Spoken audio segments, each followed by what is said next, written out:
todas esas cosas son, repito, trámite y punto. La inscripción se efectuará en registro dependiente de la Suprema Corte, el formulario, bla, bla, bla, que no tiene nada de eso interesante. Las dudas sobre los títulos habilitantes, bueno, va a ser siempre cualquier duda en general de cualquier cosa va a ser resuelta por la Suprema Corte de Justicia. No estamos teniendo ni nada importante y nada que ya no se haya dicho ya, de hecho, en la ley. Bien.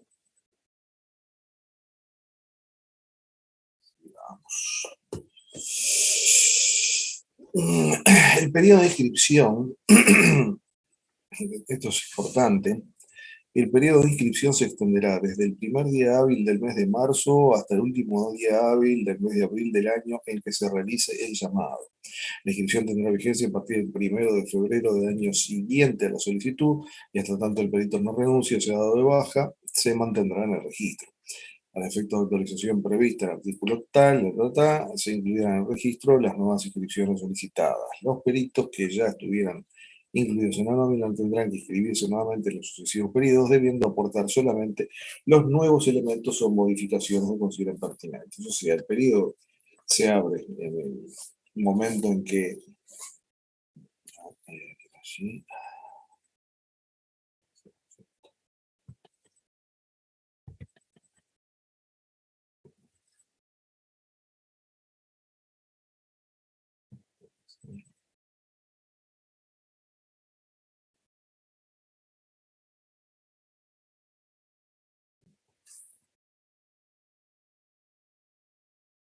¿Se trabó o está ahí? No, está ahí. Estoy acá, pero me pareció que había alguien que quería entrar. No sé si hubo un sonido ahí, me pareció que alguien quería entrar o alguien se fue. Bueno, estaba buscando y no veo. Aparentemente.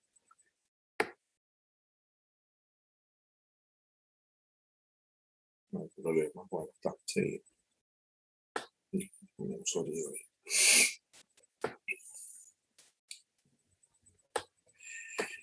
Lo que les decía, muchachos, que esta de la inscripción es importante saber que se van a inscribir en ese periodo y van a quedar, o sea, la solicitud se hace en el periodo de marzo-abril y queda inscrito a partir de febrero del año siguiente. ¿Por qué? Porque entonces ese año lo que se hace es revisar las cosas, los títulos, las acreditaciones, experiencias, todo eso que va a parar a la Suprema Corte de Justicia y que son los que resuelven la inscripción.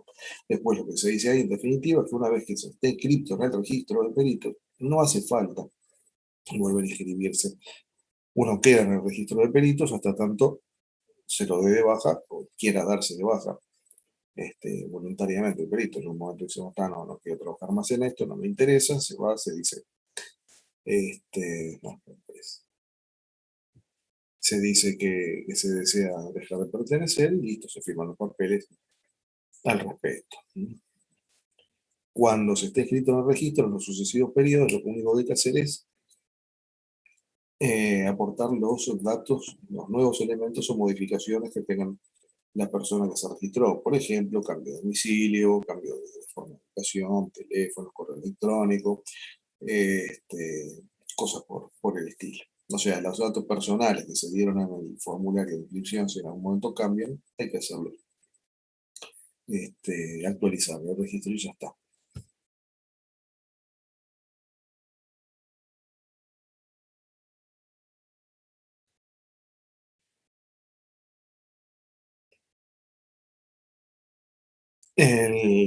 Los peritos deberán comunicar cualquier cambio.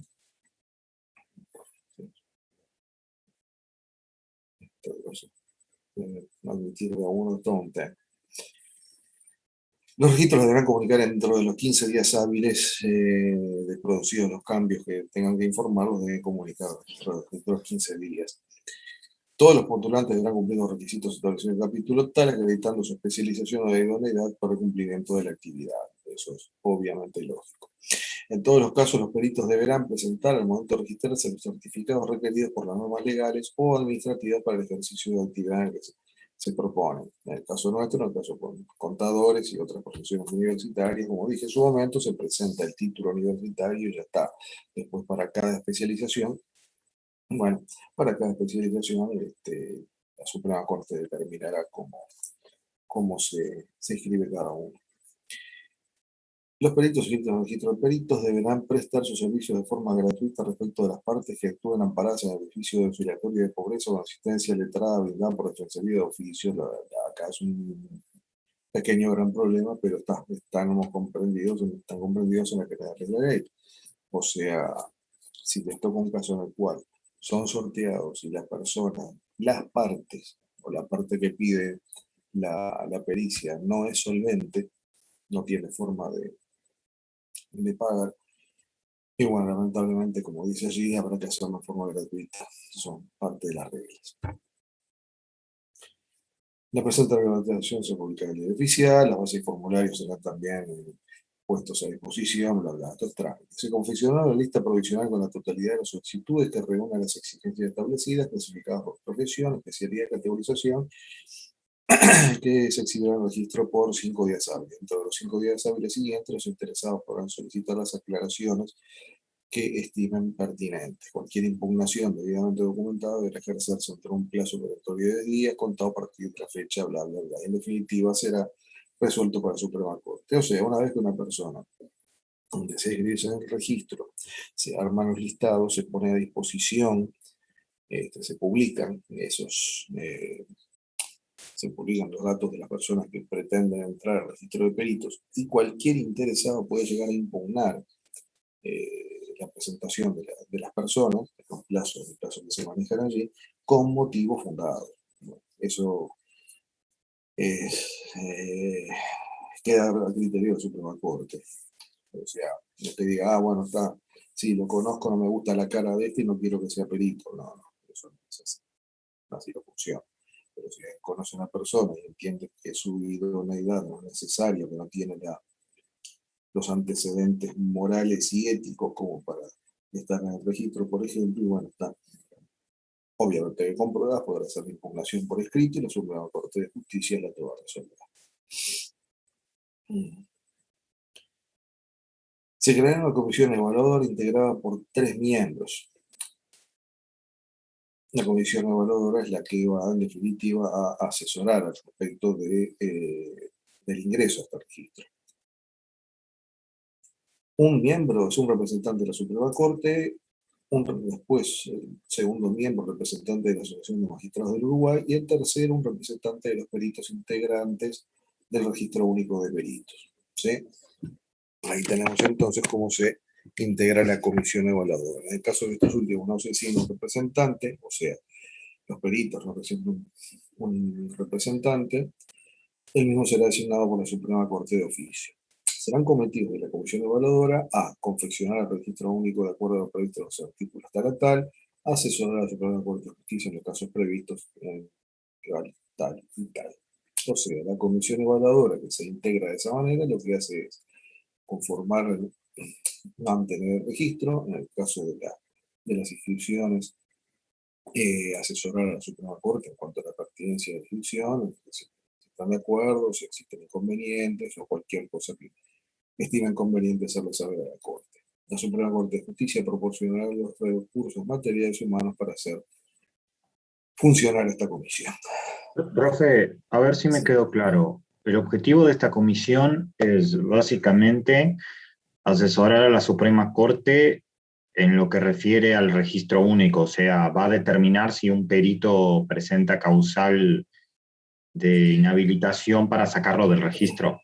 No, primero que nada, para sacarlo que entrarlo. Y lo primero que es la comisión actúa es en la inscripción. Ya desde la comisión evaluadora actúa desde el comienzo, cuando se solicita al registro de peritos, se solicita, se presentan los papeles, los antecedentes, etcétera. La primera que pasa es por la comisión evaluadora. La comisión evaluadora es la que va primero a revisar toda la documentación presentada, si está correcta, si falta algo, si es admisible en definitiva, y luego eso lo eleva a la Suprema Corte y la Suprema Corte decide los que quedan adentro, que quedan inscritos o no en el registro de peritos. Claro, o sea, la comisión analiza el pedido y si es necesario o no, lo eleva a la Suprema Corte y No, esta siempre lo eleva a la Suprema Corte. La comisión lo que hace es hacer una primera revisión, digamos así, de las solicitudes, ¿sí? Entendido. Y Entonces, en esa primera revisión se fija si falta algo, si no quedó claro alguno de los elementos con los cuales se registra el aspirante a perito, puede directamente observar problemas graves y eh, ya con eso decirle a la Suprema Corte, o sea, además asesorar a la Suprema Corte del rechazo directamente de la persona, o sea, hace todo el trámite anterior. Y una vez que tiene armado todo, confeccionado la lista de posibles ingresos y los posibles rechazos, lo eleva a toda la Suprema Corte y la Suprema Corte decide. claro, o sea, la Suprema Corte define si continúa o no en el trámite. Si entra a la lista, si tiene los méritos necesarios, si no los tiene, no entra, eso con todos los elementos que la comisión evaluadora termina ordenando y elevando a la Suprema Corte. Ordenando en forma de orden, ¿no? Le ponemos orden administrativo al tema, lo lleva a la Suprema Corte y la Suprema Corte decide lo que queda y los que no quedan en el registro de peritos, que como recordarán es una resolución irrecurrible, no se puede recurrir. Con todos los elementos, la Suprema Corte dice, bueno, pasan a integrar el registro de peritos, y este no quedan. Chao. Y suelto en pila, no se puede recurrir la decisión de la Suprema Corte. Si alguien queda fuera, se tiene que embromar y aguantarse.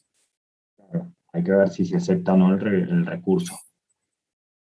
No hay recursos ante la Suprema Corte. La Suprema Corte decide quién queda de los solicitantes a peritos. La Suprema Corte decide quién queda adentro y quién no entra. Y de eso ¿Cuándo, no hay recurso. y cuándo se puede volver a presentar? En la próxima inscripción ¿Qué cada cuánto es? es bueno, buena pregunta. Habría un término de 2 años inicialmente, pero la Suprema Corte no lo ha cumplido y lo ha hecho cuando se le da la gana. No sé si te queda claro.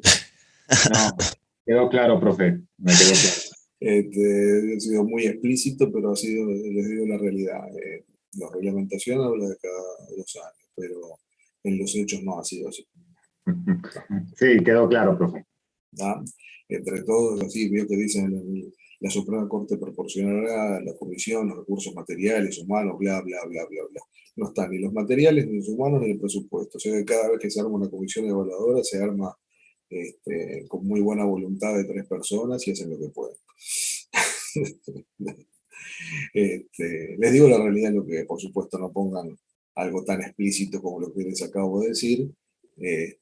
Simplemente, primero ustedes tienen que saber la verdad de toda la historia. Digamos Ok. entonces que el periodo, esa resolución de la Suprema Corte, de acuerdo a su saber y entender, y el armado de la comisión y el mantenimiento se hace cuando puede y encuentra conveniente la Suprema Corte. Ah. En cuanto a la pregunta primera que habían dicho, ¿cuánto se puede? Si una persona es rechazada por la Suprema Corte, lo repito, sin dar expresión de causa, en el próximo periodo, bueno, se puede presentar de vuelta y está. Verá si quedó o no, o si se mantienen las condiciones de rechazo, eso cada punto en particular se evalúa. ¿Quedó bien? Sí, Bien. Entonces, transitoria, comisión de la que se refiere, hasta tanto no se confecciona el registro de los representantes de la Suprema Corte, representantes de la Suprema Magistrada y un perito, que designar, esto no importa porque ya no existe más, fue transitorio, esto cuando se creó el ya está. El primer periodo de inscripción al registro fue en el año 2002. Está, ya fue. La extensión a que se refiere el artículo anterior tendrá vigencia a partir del está. No, esto es totalmente transitorio, ya pasó hace 20 años casi. Bueno, vamos ahora a cosas más Realmente ha sido todo el trámite esta parte, por eso digo rápido, porque es un tema de trámite, no merece mayor análisis. Ahora sí vamos a cosas más sustanciales, donde acá tenemos un resumen de la actuación pericial, de cómo podemos catalogar la actuación pericial, a qué se refiere la actuación pericial. En primer punto, lo que decimos es que el perito analiza hechos, documentos y registros, o sea, todos los elementos que en su materia de experticia le corresponden al perito. Pueden ser hechos, pueden ser documentos, pueden ser registros, puede ser cualquier elemento que el perito entienda conveniente para cumplir con el encargo que se le dio. No tiene limitación. La limitación puede estar dada por los hechos. A veces el perito entiende que es necesario revisar X documentación, que es necesario constituirse, apersonarse en cierto lugar, va a tener que hacer el pedido correspondiente al tribunal, y llegado el caso, el tribunal entienda que no es necesario, que no es conveniente, o que no se puede, bueno, está, el perito hará el trabajo con los elementos que tiene a la mano, haciendo las salvedades correspondientes. Si pidió algo, no se le dio, y entiende que es de importancia, de real importancia para su trabajo, bueno, hará el trabajo como pueda y hará una salvedad en el informe final. Estoy hablando de una salvedad casi desde el concepto de auditoría que ustedes tienen. Ustedes están usando, habrán hecho auditoría, estarán haciendo. Las salvedades en los informes hablan del alcance y las limitaciones del trabajo. Bueno, es algo similar a eso. El alcance y las limitaciones, si es algo que o el perito entiende que así se da, lo consignará en su informe. Bueno, hará el mejor trabajo posible, hará el informe y en un párrafo, uno o varios, que entienda conveniente, hará la descripción de las limitaciones que han encontrado, de los pedidos que no se le cumplieron, para que la Corte finalmente tenga todos los elementos en claro y decida retenerlos. O sea, la actuación Sí, pericial define los hechos, los documentos, los registros, se analiza todos los datos importantes de la situación y llega a una conclusión clara. O sea, el objetivo de la actuación es ver, en base a los hechos, qué voy a en plasmar base en a el los informe hechos, final. los documentos y los registros, todos los elementos que haya tenido que analizar. Entendido. ¿Y eso de la sana crítica? Y bueno, justamente la sala crítica va a ir por el lado del tribunal. El perito hará su trabajo y con todos los elementos a disposición y todas las limitaciones que el perito pueda haber hecho consignar en su informe, el tribunal decidirá con la racionalidad que el caso amerite, ¿no? Eso es lo que en definitiva es la sana crítica, actuar en forma racional. El juez tomará en cuenta todo lo que el perito haya puesto en su informe y su saber jurídico y en su saber racional va a determinar lo que deba proceder. Por eso, en definitiva, son elementos que asesoran al juez para llevar adelante la causa que siga. ¿Sí? Ok, entendido. Bien. El perito está sujeto al control de las partes. ¿Qué significa? Que las partes, me refiero a las partes, a todas las partes involucradas en un juicio, ¿no? Está un demandante, está un demandado y está el juez, propiamente dicho. O sea, todos son partes dentro de un juicio. Bueno, el contralor significa que el trabajo del perito es público, lo van a poder ver, o sea, no que significa que estar arriba del perito cuando está haciendo el trabajo, no, nada que ver. Lo que está diciendo es que el resultado de su trabajo, los elementos que haya analizado son públicos, los pueden acceder las partes una vez que conozcan el informe, o sea, deben estar accesibles a las partes una vez que conozcan el informe, que el perito diga en qué cosa se basó, y bueno, estará un poco sujeto a ese control. Bueno, se hizo el trabajo en tiempo, le dio al informe la claridad que se necesitaba, fue eficiente en la presentación de su trabajo, todo lo que en definitiva puede llegar en un momento a convencer a las partes de que el trabajo sirvió y va a orientarlos en el cierre del proceso, o llegado el caso impugnarlo como ya vimos, y como ya analizamos que se podía hacer.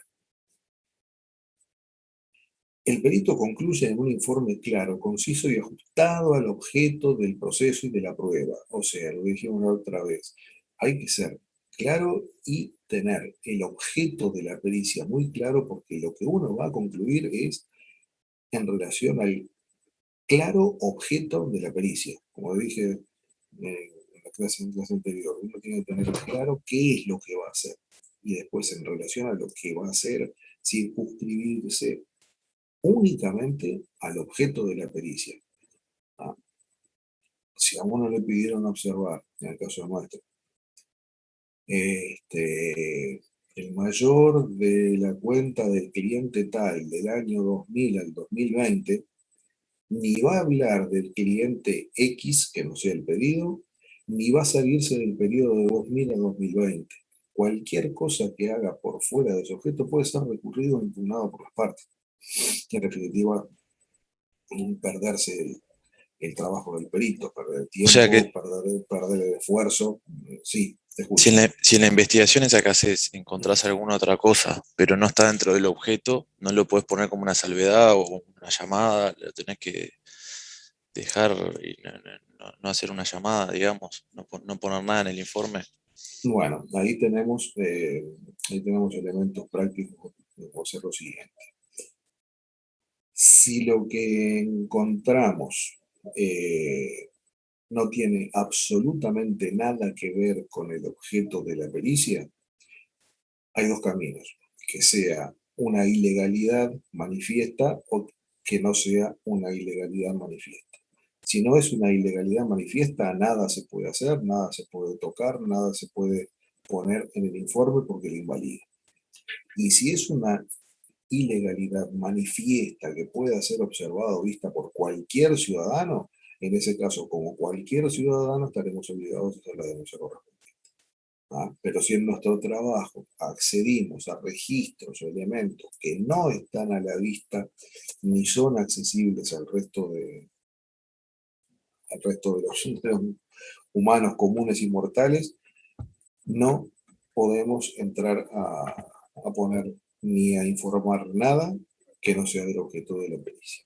O sea, puede ser o legalidad manifiesta o ilegalidad manifiesta. Ilegalidad manifiesta. O sea, si es algo ilegal no tengo nada que observar. El tema es si encuentro algo ilegal, manifiesto. A ver, si por ejemplo, como les puse el ejemplo recién, inventando ahora en el momento, ¿no? Tengo que revisar la cuenta del cliente tal, genial. Y revolviendo los papeles, estoy viendo el cliente A. Pues, genial. Y revolviendo los papeles veo que le vendieron en negro al cliente B. Bueno, lamento mucho. Eso, si yo no hubiera estado ahí para revolver papeles, jamás me hubiera enterado que le podía haber vendido a alguien en negro al cliente B, y nadie que no estuviera ahí se podía enterar. Eso es problema de la DGI, no es problema del juicio, ni mío, ni del juez, ni de nadie. ¿Tá? Eso no va en el informe que yo voy a hacer. ¿Tá? Ahora, si veo que tenían como práctica vender en negro al cliente A, que soy yo, soy justamente el objeto de la pericia, ahí sí haré las aclaraciones que tengan que hacer. ¿Tá? O sea, que a vos como perito no te pueden decir nada, en definitiva, porque si está dentro de la documentación que te dieron. Claro, pero está dentro de la documentación, pero te repito, eso, No si va sobre el presento objeto de la investigación, digamos. si mi investigación es del cliente A, Mm. veo cosas del cliente B, del cliente C, como las que acabo de decir, no hay forma de que pueda poner nada en mi informe. No es el objeto de la pericia, no me puedo involucrar en el tema al cual no se me había llamado. ¿Tá? Ahora voy a hacer tipo CSI, ¿no? Si revolviendo los papeles que están en una caja para verlo del cliente A, encuentro un arma con 5 detonaciones humeantes y unos guantes ensangrentados, obviamente que voy a hacer la denuncia, pero ya no como perito, sino que voy a hacer una denuncia a la policía como cualquier ciudadano que encontró algo. ¿Ah? ¿Nos entendemos? Estoy siendo muy extremo en lo que digo, ¿no? Pero ahí ya sería algo que va totalmente fuera del objeto de mi pericia, investigación, y simplemente actuaría como un ciudadano que encontré algo que es manifiestamente legal. Encontraron algo que me parece a mí que lo usaron para un homicidio. Bueno, entonces lo denuncio. No queda la vista gorda ahí y mire para otro lado. Pero ahí ya será como cualquier ciudadano común y corriente que encuentra casualmente algo. Yo la denuncié, después, bueno, suerte en pila, que se arregle lo que se tenga que arreglar. ¿Ah? Pero eso no va en el objeto de la pericia ni nada que se le parezca. ¿Ah? Por eso digo que tiene que ser la pericia muy concreta, muy ajustada al objeto, porque si uno eh, se va de los límites, si uno se va de mambo, como podemos decir, eh, le van a imponer el informe, le van a atacar el informe, y capaz que un trabajo excepcional, magnífico, de mucho tiempo de armado, lo terminan impugnando por una cosa que finalmente tienen razón, porque uno se fue de objeto, y no es grande, no es lo más importante del informe, pero fue suficiente para que lo impugnara y todo el trabajo de uno se le tiró a la basura. Entonces, repito, hay que ser cuidadoso en eso. Y claro y conciso. El informe tiene que ser claro, no se tiene que ir por las ramas, no se tiene que ser demasiado técnico, hay que tener presente que el informe que estamos dando se lo vamos a dar a un juez que es abogado. ¿Tá? Entonces, no es necesario meter con un informe con demasiados detalles técnicos que puedan aburrir al abogado o ni siquiera entenderlos. Si, por ejemplo, yo tuve que periciar el cálculo de interés de una deuda pagada en cuotas. Yo no lo voy a hacer en el informe toda la explicación de cómo se hace el cálculo para llegar al interés. Le pongo todas las fórmulas, hago iteración, si usé el Excel, si usé la fórmula, no, nada de eso se pone. ¿Tá? Hay que ser claro. Revisé documento tal, que tenía estos elementos, hice la cuenta y me dio tal. Hice la cuenta y me dio tal, no hice todo el detalle de cómo hago la cuenta. Después para eso está la audiencia complementaria, que recuerda que dijimos la vez pasada, existe la posibilidad de llamar al perito a explicar, que el que tenga dudas acerca de cómo se hizo, bueno, está, pedir al juez una audiencia, si el juez entiende conveniente con la audiencia, y la audiencia el perito ahí sí, va y dice, bueno, pero usted está seguro, ¿cómo hizo el cálculo? Sí, mire, agarré las tablas de Copetti, bajé por Ruffini, apliqué el logaritmos y me dio esto. Listo, que lo entendió, lo entendió, el que no lo entendió, no lo entendió. Pero no, eso ya se da el caso de tener que explicarlo en una audiencia. El informe no tiene que ser claro, conciso, orientado al juez, que es el que tiene que analizar el documento que le estamos dando. Y el juez, como decía ahí, valora según la regla de la sana crítica, o sea, dijimos, la racionalidad, la crítica, en el sentido de ir a fondo en el entendimiento del informe y no buscarle la pata al gato. A eso es a lo que va la realidad. Luego las partes van a valorar ese informe y concluirán de tres posibles cosas, cualquiera de las partes, ¿tá? Sea las dos, demandante, demandado, y el juez. Cualquier parte puede concluir una vez analizado el informe en su aprobación, o sea, el informe, no tiene más nada que decir, seguimos por adelante. Ampliación, pueden pedir ampliar el informe si encuentran que en algo no fue claro o que dejó ver que había algún elemento más a poder analizar, entonces pedirán que el perito amplíe el informe, lo agrande, algo más, ponga en el informe, lo cual también será como hacer un informe complementario y habrá que poner bien claro sobre qué se quiere poner, sobre qué se quiere complementar, o sea, definir bien el objeto de esa ampliación.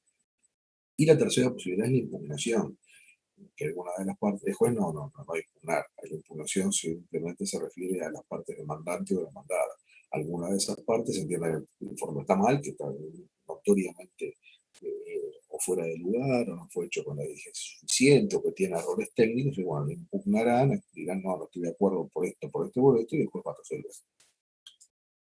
Solo puede pedirse una nueva pericia una única vez. Ya lo dijimos la vez pasada, estaba en la ley, estaba en la normativa. Si encuentran motivos suficientes alguna de las partes, pueden pedirle al juez que se haga una nueva pericia sobre ese mismo objeto una sola vez. Y el juez va a resolver si le hace la pericia esa visión, esa nueva pericia. Puede entender el juez que no, que el informe está bien y no hace lugar al pedido y listo. Pero si hace lugar al pedido, bueno, hasta una sola vez más se puede hacer una pericia, obviamente, por un perito distinto, sobre este mismo caso, sobre esta misma cuestión, ¿sí? Una más, no que se, no, sigo sin estar de acuerdo, pido otra y así estoy 10 años pidiendo pericia. No. Se hace una pericia. Se impugna o algo, se pide otra nueva, bueno, si el juez está de acuerdo, se hace una más y se acabó la historia y sobre eso después se resolverá. Oportunidades procesales al informe significa en qué momentos van a ir. Bueno, el informe va a ir en el proceso, en el momento que lo haya pedido el juez y en los plazos que lo haya pedido el juez. ¿Tá? Ese es el momento, es la oportunidad procesal al informe. ¿Cuándo va a ir? Cuando el juez lo haya pedido y en el plazo que indique el juez que se tiene que presentar. Chao.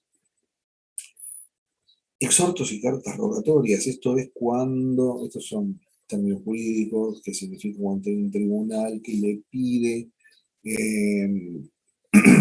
a otro tribunal o inclusive a otro país elementos que el perito entiende conveniente que necesita. O sea, el perito en su trabajo encuentra que necesita observar, por ejemplo, una causa, un juicio que se desarrolla en otro juzgado, se lo tiene que pedir al juez de eso esta causa, de este juicio.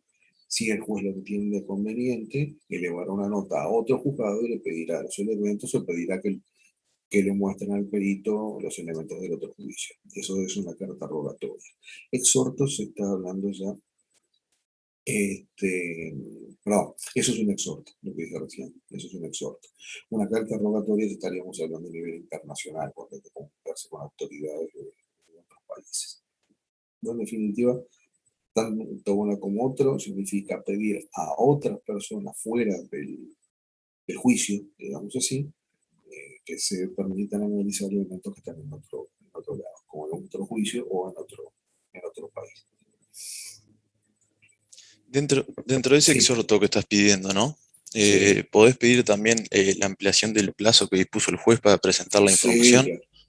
claro. O sea, el exhorto lo hace el juez. O sea, yo le pido, como perito, le pido al juez que en el tribunal de familia del tal sé que hay elementos que vienen al trabajo que yo hago. Entonces, si el juez entiende conveniente, realiza un exhorto, él lo escribe, ¿ah? Realiza un exhorto al otro tribunal pidiendo que se me permita analizar los elementos. Bla, bla. Si es el caso, sí, obviamente, en mi pedido inicial debo pedir una ampliación del plazo, me he encontrado con cosas que sobrevienen y me hacen mi trabajo hacer más largo, sin duda le debo pedir al juez mayor plazo para poder trabajar tranquilo. No, perfecto.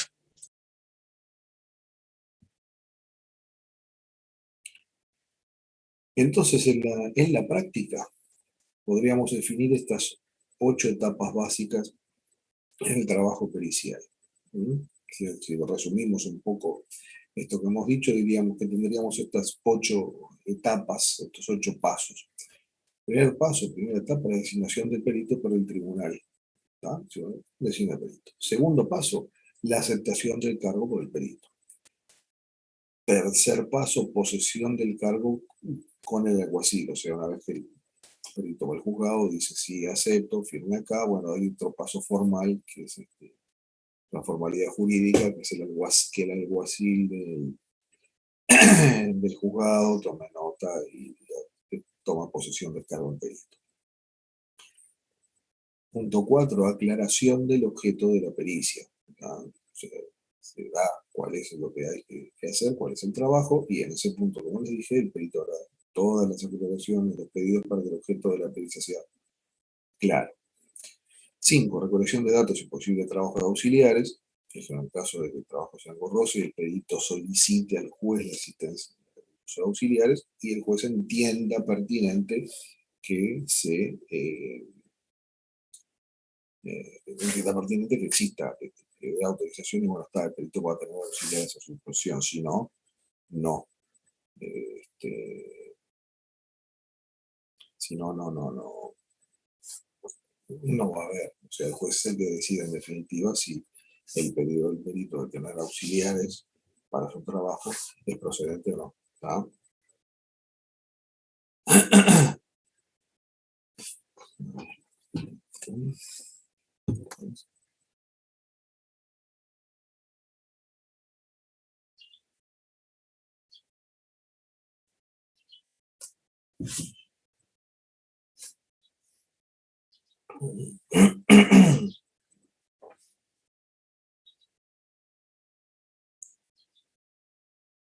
Informe técnico pericial o certificado. Bueno, en definitiva, esta es la producción del resultado del trabajo, ¿no?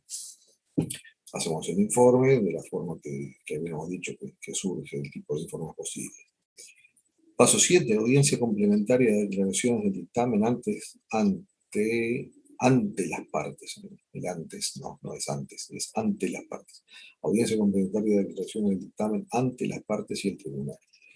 Si se entiende conveniente, como les dije, se habrá un llamado a sala, ¿sí? Habrá una audiencia que llamará al juez, se presentará el perito y hará la declaración completa conveniente.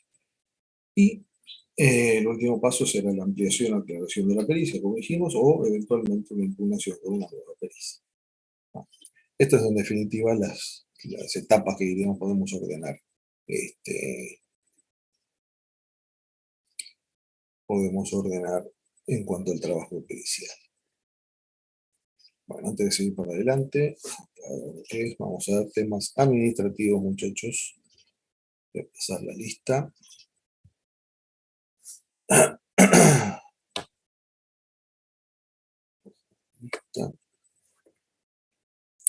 Y así seguimos para adelante.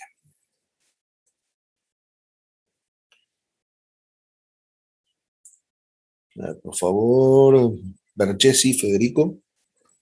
Sí, acá estoy. Gracias, Federico. Katy Beli, Romina. Katy Beli, Romina.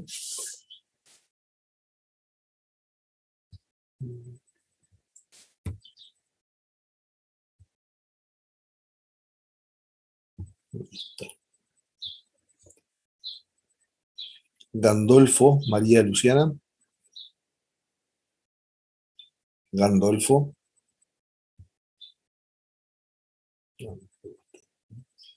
Luciana creo que está ahí conectada. No me escucha, Yo estoy, Luciana. sí. Ah. Hola, Luciana. ¿Cómo anda, profe?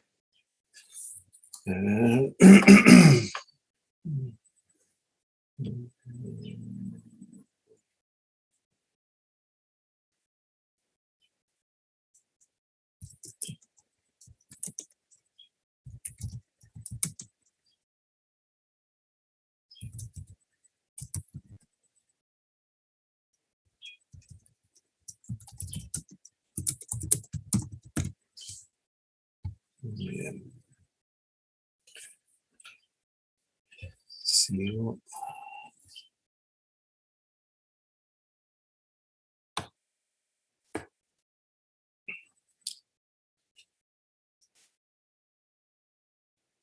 García, María Melé. Acá presente, profe. Gracias, María. Juncal, Fernando. Juncal, Fernando. No está Juncal. No está Juncal. Maldonado, Verónica. Maldonado, Verónica Maldonado. Tampoco está.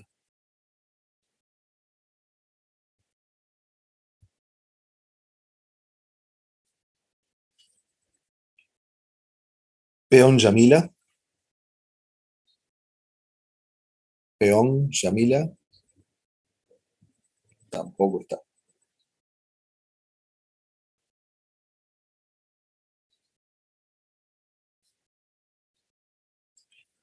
Piveta, Mateo. Presente, profe. Gracias, Mateo. Quiroga, Romina. Acá, profe. Gracias, Romina. Reyes Karen. Presente. Gracias, Karen. Ríos Yara. Presente. Gracias, Yara. Rodríguez Sergio. Buen día, gracias, Sergio. Ruétalo Fabricio. Acá estoy, presente, profe. Gracias, Fabricio. No. Trujillo Natalia. Presente. Gracias, Natalia. Y Vendrell María. Presente. Gracias, María. No sé si alguien queda fuera de los que nombré. Esto es todo lo que tengo en la lista. No sé si alguien está fuera. Si... Bien, nadie está fuera, eso es importante. Bueno. Entonces, vamos a terminar esto.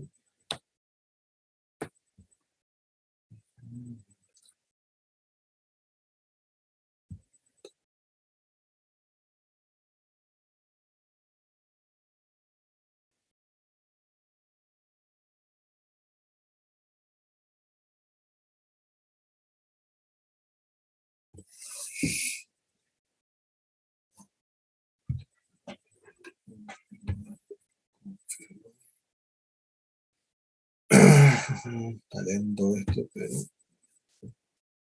hay que hacer los temas administrativos, muchachos. Qué lento está.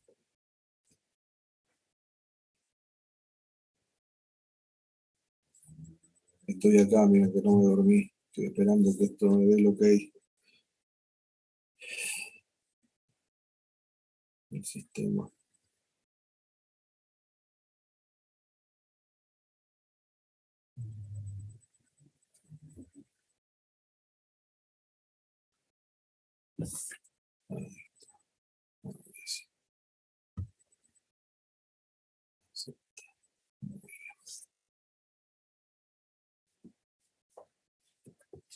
Bueno, ahora sí estamos en condiciones de seguir.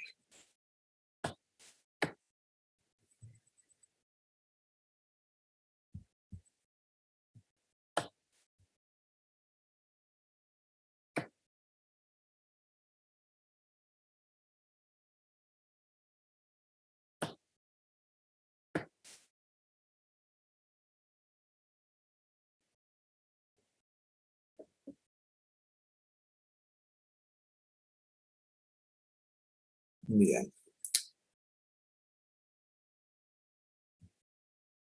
Acá lo que les proponemos es un modelo de informe pericial, o sea, no es que esto sea la única forma de, de presentarse un informe, pero les damos un modelo que pueden tener como guía, ¿no? No hay una fórmula sacrosanta de hacer un informe pericial para nuestra profesión.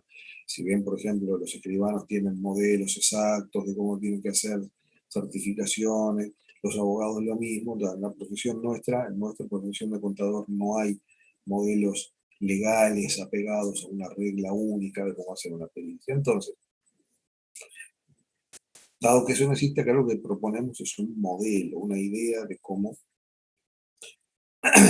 se puede hacer un informe, que podrá tener las variaciones que uno más o menos estime conveniente, conteniendo elementos básicos. Arriba a la derecha verán que dice suma, perito, presente, informe. Eso, suma es como para darle un resumen, un título de lo que presentan, de lo que van a presentar al juzgado. ¿Tá? Eso se llama así, suma. Entonces pondrán, por ejemplo, perito, presente, informe. Presenta ese informe de la pericia hecha, no sé. Más, no hay historia así, un titulito nomás. Después se dirige al juez de la causa que estén trabajando. En este caso, si no fue letrado, por instancia, familia, que turno. O sea, se dirigirá al juez que, del juicio en el que estén trabajando. Y entonces ahí pondrán su nombre, su cero de identidad, fulano, yo, fulano, cédula tal, contador público, domicilio tal, ¿verdad? Con domicilio electrónico en tal, hay que tener una casilla de correo electrónico siempre a los efectos viciales de trabajo.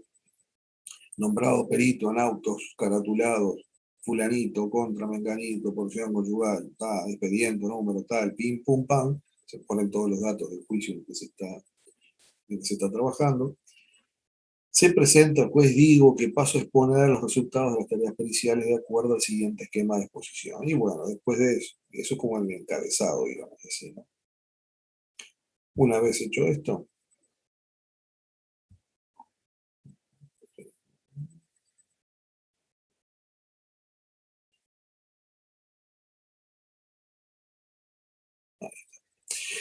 este encabezado, ahí lo que tenemos es como el cuerpo general de la pericia, donde pondremos en un primer capítulo los antecedentes, el objeto de la pericia. Bueno, fui llamado a periciar tal cosa, el objeto ha sido algo por el estilo, algo así. Segundo capítulo, las precisiones conceptuales, o sea, el marco conceptual en el cual uno trabajó, en base a qué tipo de ley, por ejemplo, se apegó para hablar de lo que va a hablar, o de acuerdo al código tal, al código del comercio, un marco conceptual. Capítulo 3, que puede estar o no, limitaciones a la labor encomendada. Como hablamos hace un ratito, el tema de las limitaciones al alcance de la tarea. Si hay alguna limitación que haya afectado el trabajo del perito, es momento de ponerla y ponerla acá. Antes de decir qué se hizo, hay que poner qué limitantes hubo, qué pasó. Y bueno, después, como dije, el juez evaluará a ver qué fue lo que sucedió. Cuarto, actividades desarrolladas y documentación compulsada. O sea, el punto 4 acá sería específicamente el trabajo realizado. Ustedes detallaron lo que hicieron, lo que realizaron, como dije, siendo claro, pero a su vez conciso, sin extendernos en detalles técnicos inútiles al efecto del que lo está leyendo. ¿Tá? Recordamos que el que lo lee son las partes, demandante, demandado, que no sé qué conceptos, qué capacidad conceptual tienen, y un juez que es abogado. ¿Tá? Acá no hay físicos nucleares ni ingenieros químicos. ¿Tá? Entonces digo, como siempre, hay que ser claro, apegado al objeto de la pericia y conciso, no poner detalles que aburran, que no van a hacer a la tarea. Que tenga dudas acerca de cómo se hizo, bueno, está acá con evidencia y ahí se aplicará los Punto 5, las conclusiones, o sea, una vez hecho el trabajo y lo que se hizo, lo que se calculó, las leyes que se dieron, que se tomaron en cuenta, en definitiva se llega a tal conclusión. Punto 5. Luego, punto 6, y no es menor, los honorarios. En el caso de los peritos, del registro de peritos que son llamados por el juez y presentan una tarea, que es un trabajo, ustedes pedirán sus honorarios. Este es el momento de pedir sus honorarios. El juez puede llevar a una idea, puede pedir un depósito, como dijimos que podía pedir, un anticipo, etcétera, etcétera. Pero este es el momento de pedir exactamente los honorarios en base a la tarea que se hizo, el tiempo que insumió, etcétera, etcétera. Es en este punto y en el informe que van a presentar que tienen que pedir los honorarios. No se olviden de esto, muchachos, no es un punto menor, porque si se olvidan de pedir los honorarios, el juez no lo encontró, no, fija los honorarios. Después, me olvidé de pedir los honorarios. Van a tener que pedir al juez, al juzgado, entrar otro escrito, otro informe donde pidan solamente sus honorarios. Va a ser mirado en otra oportunidad, ¿sí? No en el momento que se envía el informe, sino que va a ser visto después y con eso le van a demorar el pagarle y toda la historia. ¿Ah? O sea que no se olviden, acá es el momento de pedir los honorarios.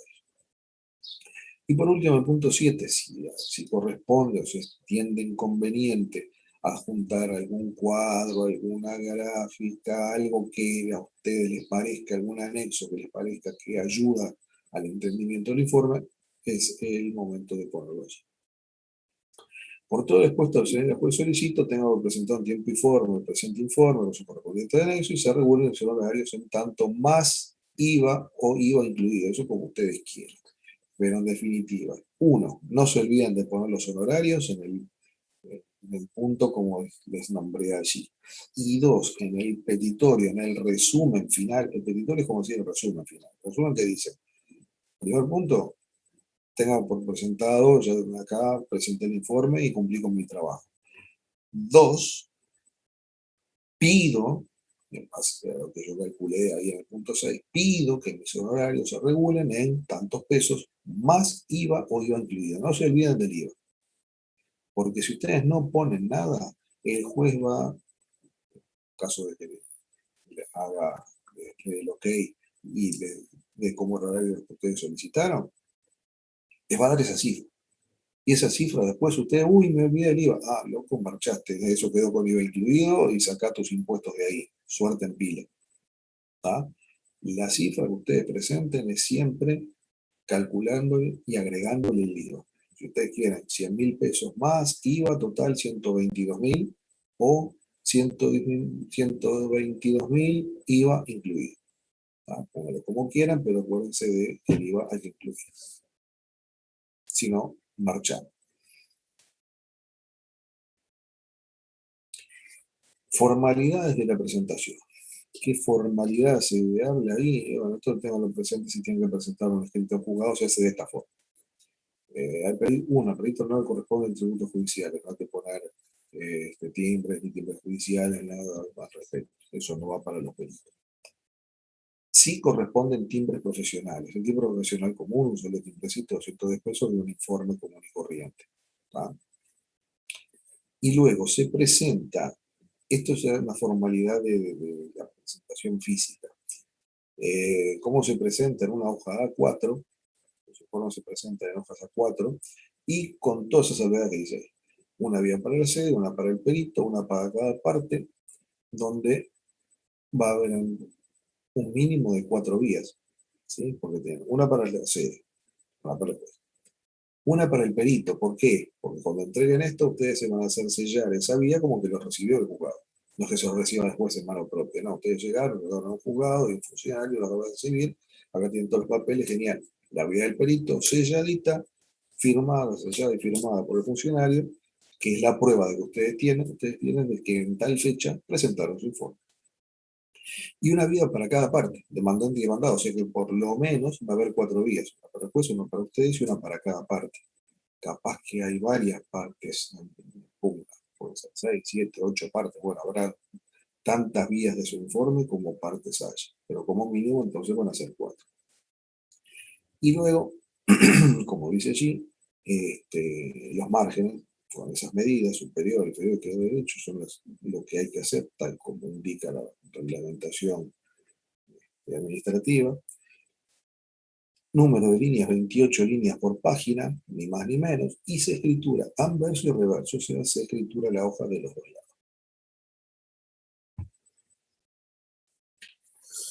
Bien.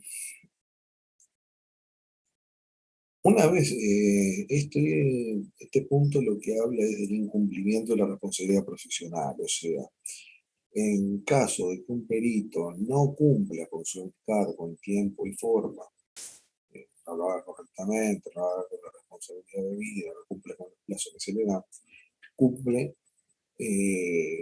o sea, realiza cualquier incumplimiento posible, incurre en una responsabilidad profesional.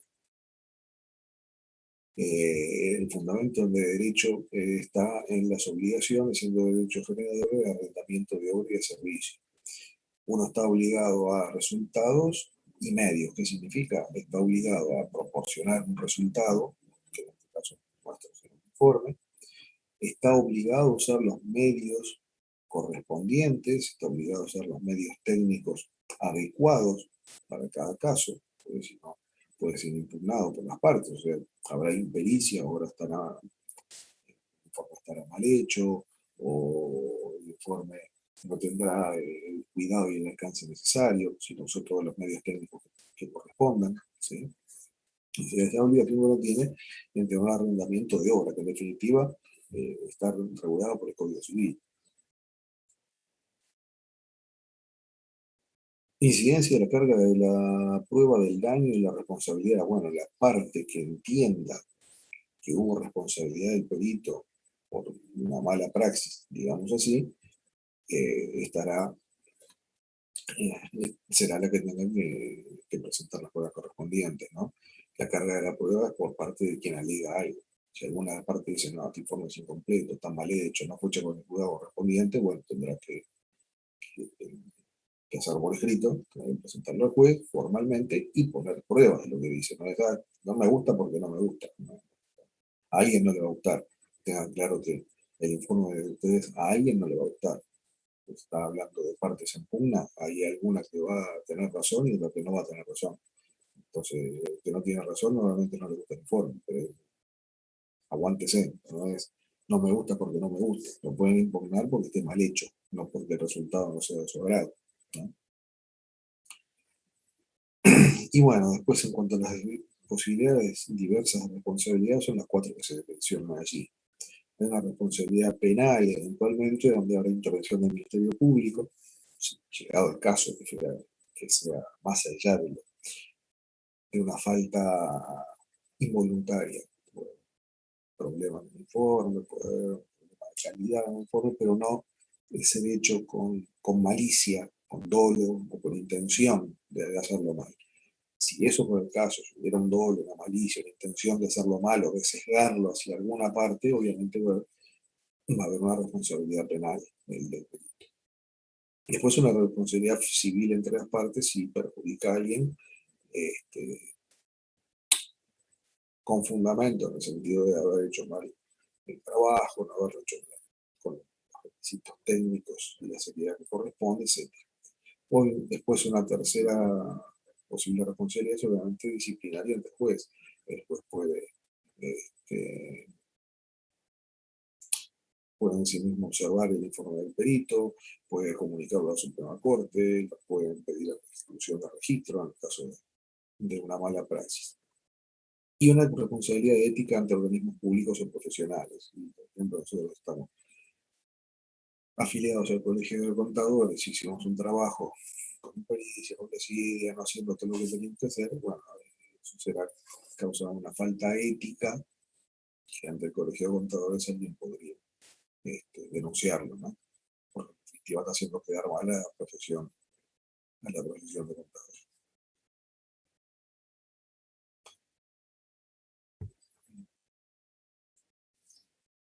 Trámite para el cobro de honorarios. Los honorarios se fijan de acuerdo al arancel del colegio. Se presenta el informe policial con la estimación de los honorarios, o sea, como dije en el punto donde hablamos de cómo se arma el informe. Los honorarios, en el caso nuestro, porque está hablando específicamente del caso de nuestros contadores, ¿no? Cada uno tiene su tema. En el caso de nosotros, los contadores, los honorarios que vamos a pedir los vamos a calcular de acuerdo al arancel del colegio de contadores. Se presenta el informe pericial con la estimación de los honorarios. Y el juez da vista a las partes. O sea, se presenta el cálculo y el juez le dice a las partes, junto con todo el informe, le da vista de lo que está pidiendo uno cobrar. Si los honorarios no se impugnan, el juez estila fijar el monto estimado por el profesional como definitivo, el perito tiene un título ejecutivo. O sea, si las partes están en desacuerdo, no tiene nada que decir. Y si el propio juez, agreguémosle, no tiene nada que decir, no quedemos con esto tanto de que estila fijar el monto, no es siempre así. Capaz que de cualquier forma el juez estima un poco excesivo y eso es su entender, y puede bajar un poco los honorarios. Si los honorarios son impugnados, el profesional deberá recurrir a la vía regulatoria para la fijación del monto de los mismos. Se podrá solicitar la regulación en el mismo expediente o presentar por separado una demanda regulatoria reviviendo sus sentencias. O sea, en cualquier caso que les impugnen los honorarios, que alguien diga, no estoy de acuerdo, no quiero pagar eso por tal motivo. O que el propio juzgado, el propio juez diga, no estoy de acuerdo, esto para mí no vale 100.000, vale 80. Usted tiene que hacer lo que se llama una demanda para el cobro de los honorarios, que podría por este expediente o por separado, ¿tá? Y como dice allí, requiriendo su asistencia letrada. O sea, tendrán que hacer un juicio para cobrar los honorarios y tendrán que poner un abogado para eso, como si fuera un juicio aparte. Ahí habla de que es un trámite abreviado ese juicio por la ley tal. Todo esto es anterior al informe, la imagen anterior que habías mostrado, ¿no? Que vos tenías que Anterior. poner, el que vos tenías que presentar los honorarios con el IVA y todo. No, esto es posterior. Esto es posterior. Claro, los No, horarios como te dice, se estiman los honorarios y todo, pensé que era... no, se presenta, los horarios se fijan de acuerdo al arancel y se presenta el informe pericial con la estimación de los horarios. Sí. Era como dijimos en el informe. Fíjate el punto que les dije, muchachos, no se olviden de esto. Ahí, Sí, que ahí tenías punto que poner 6. los honorarios con el IVA. Bueno, claro. Bueno, esa es la estimación. Yo hago una estimación, yo no fijo mis horarios. Por eso se dice que estimamos los horarios. Yo hago todo el cálculo, lo pongo ahí y digo, yo estimo que mis horarios corresponderían ser de tantos pesos masivos, tantos pesos incluidos. Yo estimo, yo pretendo que mis honorarios sean estos. Ah, pensé que ese era el monto final que ponías para el cobro de los Mm, honorarios. no. Vos no fijás tus honorarios. Esto pasa en el juez y el juez es en definitiva que lo fija. Porque No. estás presentando una petición al juez, en ese punto 6, donde le estás pidiendo que tus honorarios sean tanto. Y el juez va a decidir. Y ahí es donde viene a decidir, si ninguna parte tiene que decir, el juez no tiene nada que decir, ahí sí quedaron fijos, firmes, la cifra de honorarios queda firme, se dice, ok, estamos de acuerdo, en ese punto el perito tiene, como dice allí, un título ejecutivo, igual que tuvieras un vale en tu mano, lo vas a cobrar a las partes, y si no lo pagan, lo podrás cobrar por vía de ejecución. Y si no están de acuerdo y hay controversia, ahí vienen los pasos que estábamos mencionando, que son posteriores a la presentación del informe. La controversia puede ser tan grande que necesites hacer un juicio para cobrar tus honorarios. Puede ser una demanda tuya, serás demandante y demandarás al que no te quiere pagar, que seas abogado, etcétera, etcétera. O sea, terminas. Sí, perfecto. Fíjate la última línea de esto. El juez decide los honorarios tomando, entre otras pautas, el arancel e informe de regulador. O sea, el que decide es el juez. Si esto va a un juicio, va a ir a un juicio donde va a haber un juez y ese juez que va a tener un asesoramiento, de eso que hablan allí, del regulador de honorarios, va a tener un asesoramiento respecto de esto, va a decidir la cifra de los honorarios. Será, repito, un juicio aparte donde por supuesto precisarás abogado, pero será como cualquier juicio civil.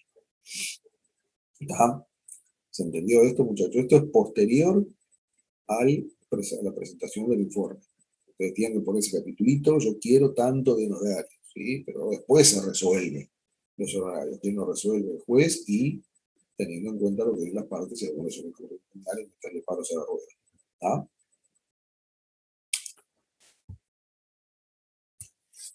Y esta figura, el regulador de honorarios, como dije recién, si esto termina en un juicio y el juez pide un asesoramiento, lo va a pedir al regulador de honorarios. ¿Quién es el regulador de honorarios? El regulador de honorarios es un perito designado por la Suprema Corte de Justicia de una lista propuesta por el Colegio de Contadores a través de un llamado diálogo. Para esto se debe tener una experiencia no menor a 10 años. O sea, ¿quiénes pueden ser reguladores de honorarios?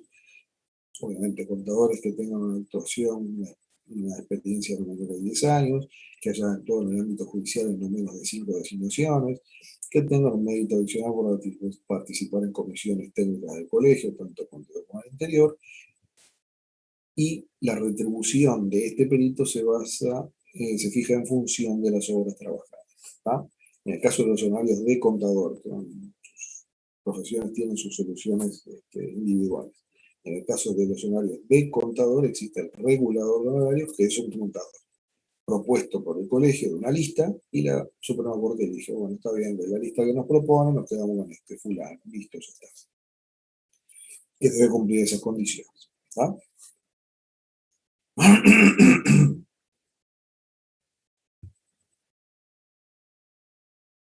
Bien. Antes de pasar a esto, que ya vamos a dar un punto diferente. Hasta acá. ¿Algún comentario, muchachos? ¿Alguna duda? Sí. El regulador de honorarios, A mí no me quedó claro la última parte, o sea, la retribución va a ser en función de todas las horas trabajadas Por el, y la por el perito, por el regulador. Cuando el juez le pide asesoramiento de cuál debería ser el honorario del contador en este caso, y bueno, ahí hay una estimación, el perito dirá, bueno, para hacer este cálculo me llevó 1 hora. Resultado, pido ¿cómo se llama?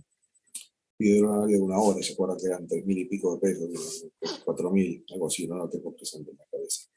Pero bueno, dirá, trabajé 1 hora, trabajé 2 horas, el cálculo complejo, bla, bla, bla, tanto, y bueno, el juez le fija a este perito, al regulador honorario, la retribución en base a ese tiempo que le llevó a hacer el trabajo.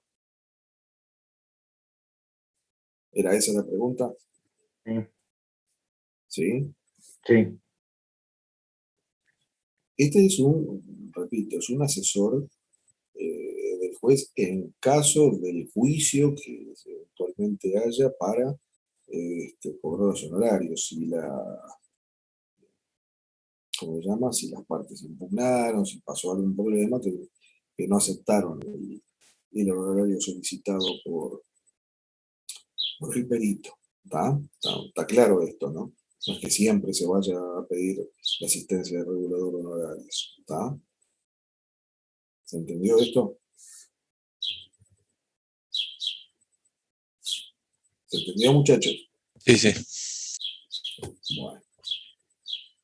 ¿No hay ninguna otra consulta? Entonces vamos a seguir para adelante. Y acá vamos a hacer referencia en los puntos siguientes. En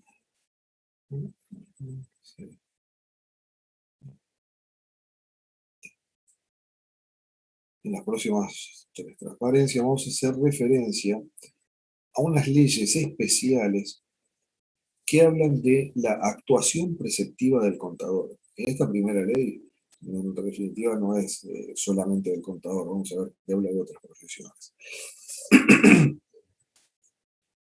Pero regulan, crean un ámbito exclusivo de trabajo para ciertas profesiones, entre las cuales nosotros nos quedamos comprendidos los contadores.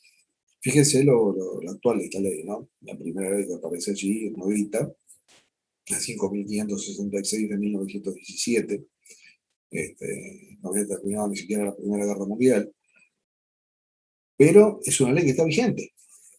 O sea, creó lo que vamos a ver ahora, un ámbito de trabajo exclusivo para estas profesiones, y nunca fue derogada. Vamos a ver si que fue modificada o aclarada en algunos puntos, como vamos a ver más adelante, pero sigue vigente.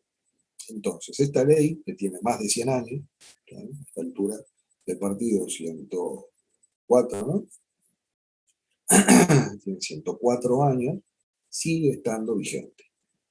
Y dice en su artículo primero que los tribunales y jueces de la República mandarán devolver las cuentas particionales, inventarios sucesorios, divisiones de bienes en condominio, liquidaciones de impuestos hereditarios e informes al respecto que no lleven firma de contador, perito mercantil, abogado o escribano público con títulos que hayan sido expedidos o revalidados por autoridades nacionales. Primer párrafo y quedémonos ahí. Les estoy leyendo exactamente, pusimos acá en la presentación, exactamente tal como está redactada la ley del año 1917. Ya les hago una aclaración, perito mercantil no existe más. Hace muchos años que no puede existir y se murió el último perito mercantil. ¿Va? Pero como la ley está, como dije, está allí, no fue modificada, se las ponemos tal como está redactada.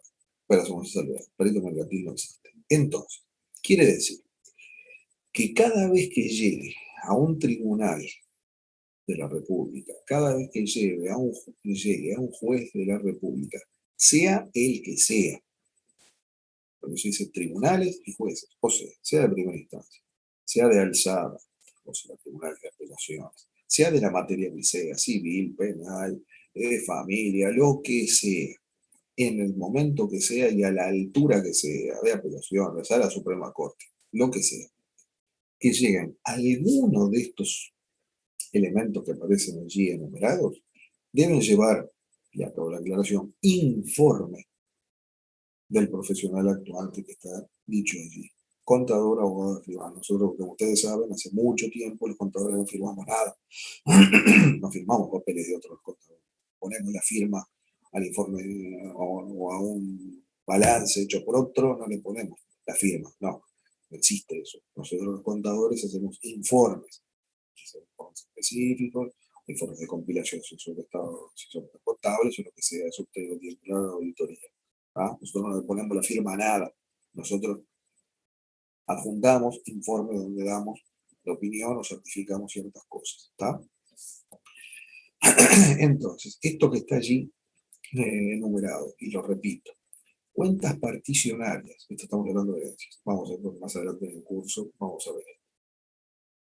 Inventarios sucesorios, divisiones de bienes en condominio, cuando hay que dividir cosas que están mancomunadas, por ejemplo, la misma herencia se dio a un conjunto de herederos y pues se puede dividir. Liquidaciones de impuestos hereditarios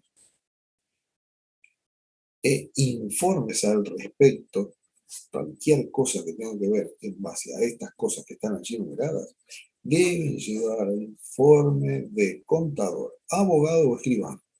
¿Tá? Y como dice allí, mandarán devolver las cuentas de programa, bla, bla, que no lleven informe de contador. O sea, si le llega alguna de estas cosas a un tribunal, pues lo primero que va a hacer es ver por quién viene avalado. Si un contador, un abogado, un escribano. Si llega con el aval, con el informe de estos, perfecto, sigue para adelante, le incorporarán el expediente, listo, pollo. Si alguna de estas cosas allí enumeradas, inventarios, particiones, las liquidaciones, no viene con aval de alguno de estos tres profesionales, contador, abogado o escribano, tal como dice allí, los jueces mandarán devolverlo. Ni siquiera entran al expediente, no es que entrar, no falta esto, no entran. Váyase, llévese y cuando esté con el aval, con el informe del profesional que sea, vuelva y lo incorpora al expediente. ¿Tá? Como bien dice, ni pisó el juzgado. Esto es lo que marca la ley. Es obligatorio que alguno de estos tres tenga actuación en esta situación.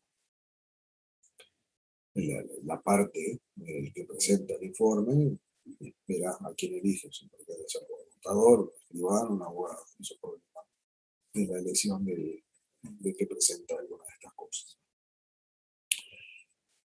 Segundo párrafo.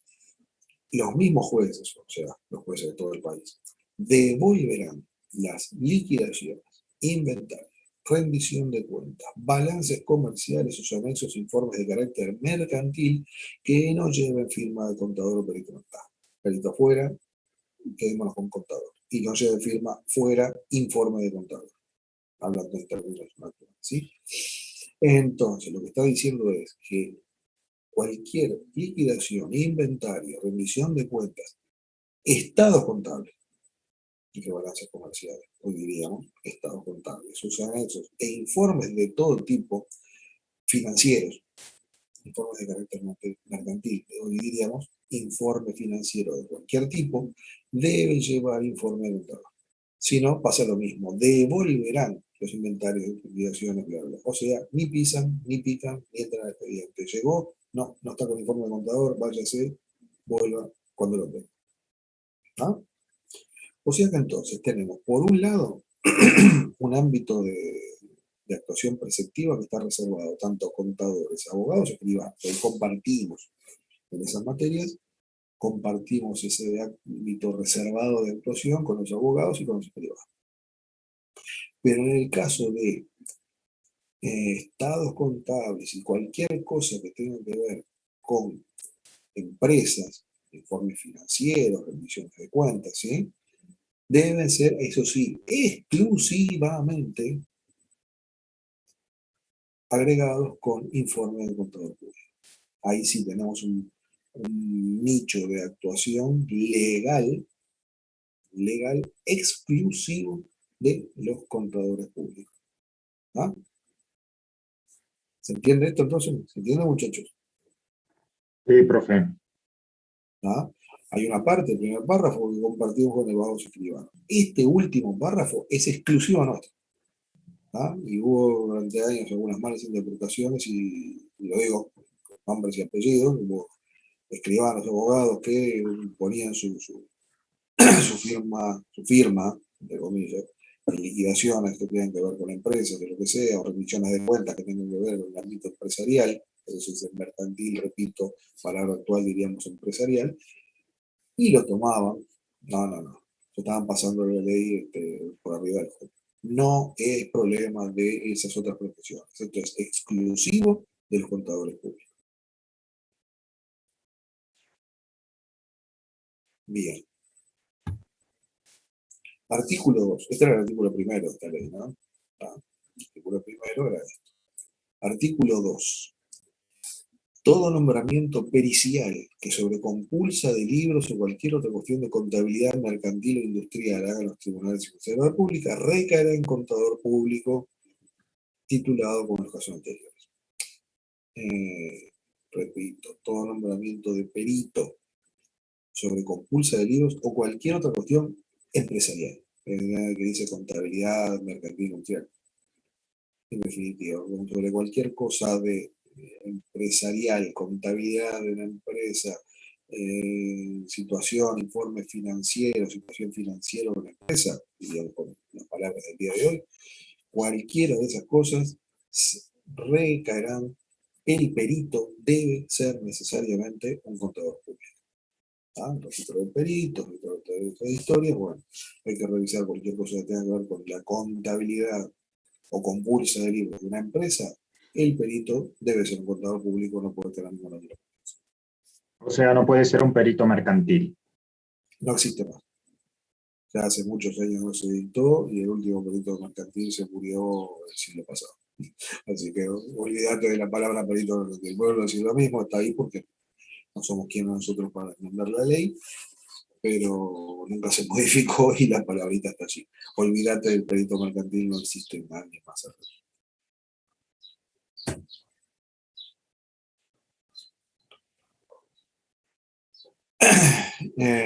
Artículo 3. Los contadores, escribanos, ya lo hemos visto.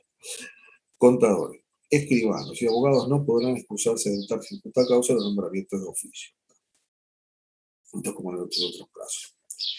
Para todo cargo en la administración pública, artículo 4, todo cargo en la administración pública en que sean indispensables los conocimientos técnicos de la contabilidad de libros, puestos de contadores de oficinas de recaudación o fiscalización, inspectores de bancos u otros semejantes, serán nombrados contadores públicos, salvo casos excepcionales en que media con un candidato a antigüedad de servicios no menor de 5 años, inmediato inferior y competencia aprobada. ¿Ah? Acá está hablando de la administración pública. En la administración pública se necesita conocimientos técnicos para un puesto, conocimientos técnicos de contabilidad, o el puesto de contador. ¿Verdad? Una cosa es el título, otra cosa es el puesto. Se busca el puesto de contador general de la nación. Eso es un cargo. ¿Verdad? Ahí deben ir, ¿quién deben ir? Organismos de recaudación, fiscalización, inspector de banco, bueno, debe ser un contador público. Para no ser contador público el día de hoy debe haber muy, pero muy buenas y fundadas razones, como dice allí, para que sea otra persona con esas condiciones, bla, bla, bla. Debe haber muy, muy buenas y fundadísimas razones, si no, no existe un mérito para que no sea un contador. Esto recuerda, muchachos, que está hecho en el año 1917, donde encontrar contadores idóneos que subieran de ciertos temas era muy difícil. No había tantos, no había muchos, no había mucha gente que estudiara. Hoy por hoy, contadores sabemos a patadas. No es lógico pensar en un cargo de la administración pública donde se necesite formación técnica de contador que no se llamado contador. No es prácticamente pensable que pueda pasar eso. Bien, eso en cuanto a la ley 5.516.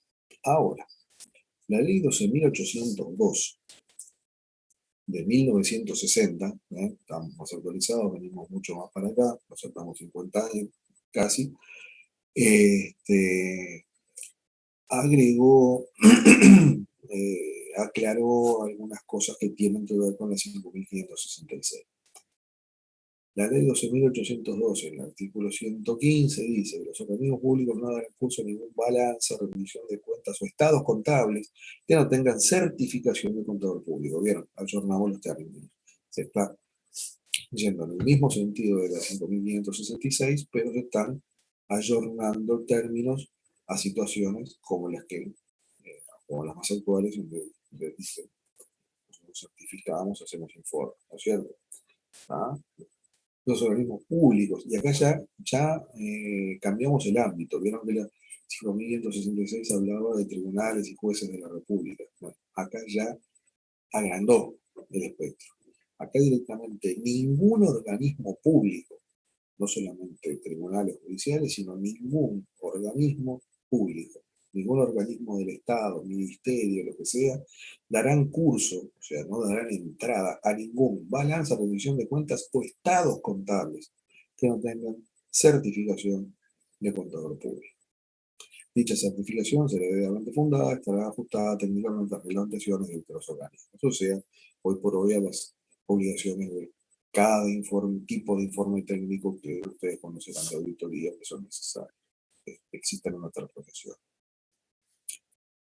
Quedan exceptuados de certificación los balanzas, rendiciones de cuentas y estados contables con los activos no alcancen la suma de 100.000 pesos. Esa cifra se actualiza, obviamente, ya estamos hablando de dinero del año 60. Declárense además que en la disposición del inciso anterior no están comprendidas las liquidaciones fiscales, cualquiera sea su monto y cualquiera sea el organismo público que se presente. Esto es un viejo tema de discusión, pero como ustedes saben, las liquidaciones fiscales no necesitan ser hechas por un contador. Puede ser cualquiera. Después está suerte en pila el que toma riesgo, ¿no? Pero, como ustedes saben, repito, las liquidaciones fiscales no necesitan ser hechas por un contador, puede ser hecho cualquiera, puede ser hecha por el propio contribuyente. ¿Ah? Eso se aclara y se deja específicamente afuera. ¿Sí?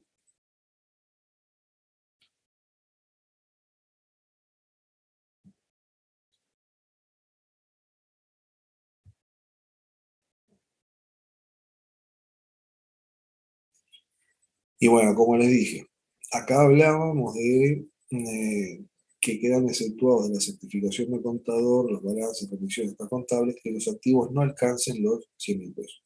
100.000 pesos del año 60, por supuesto, ya a esta altura del partido no existen. Estaríamos hablando de un milésimo de peso actual.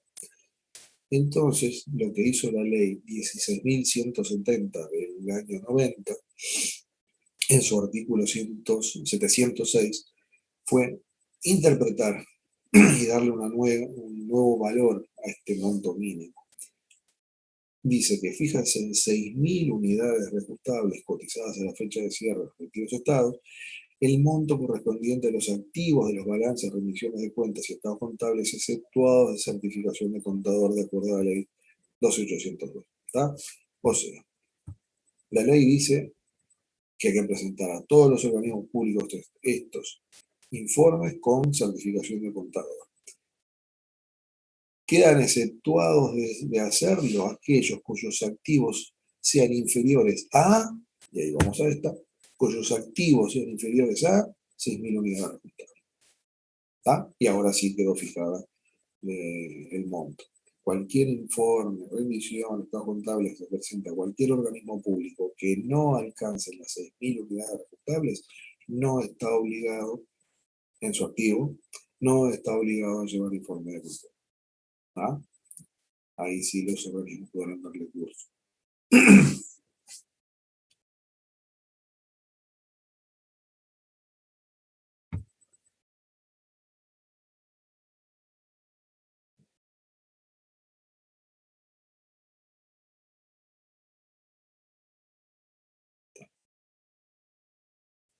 Antes de pasar a este punto. ¿Se entiende esto, muchachos? ¿Quedó esto del ámbito de actuación? ¿Quedó claro? Esto de los límites, de lo que se fue modificando, la 5.566, la 12.802, y este límite actual, vieron que hay que ponerlo todo ahora en forma coordinada entre los tres. ¿Se entendió esto? ¿Sí? ¿No hay ninguna consulta? No, está bien de mi lado. Bueno, como vamos a pasar a un tema distinto, que sería de 14500, yo hablaba de otra cosa totalmente diferente, prefiero dejarlo acá porque va a ser más obviamente de los 3 minutos que nos quedan para completar el horario, así que lo dejamos por acá y seguimos entonces la clase que viene, muchachos. ¿De acuerdo? Bueno, dale. Perfecto, profe. Bueno, Gracias, no- profe. nos vemos la Que pase próxima. bien. Igualmente, Chau, que pasen bien. gracias. Chao.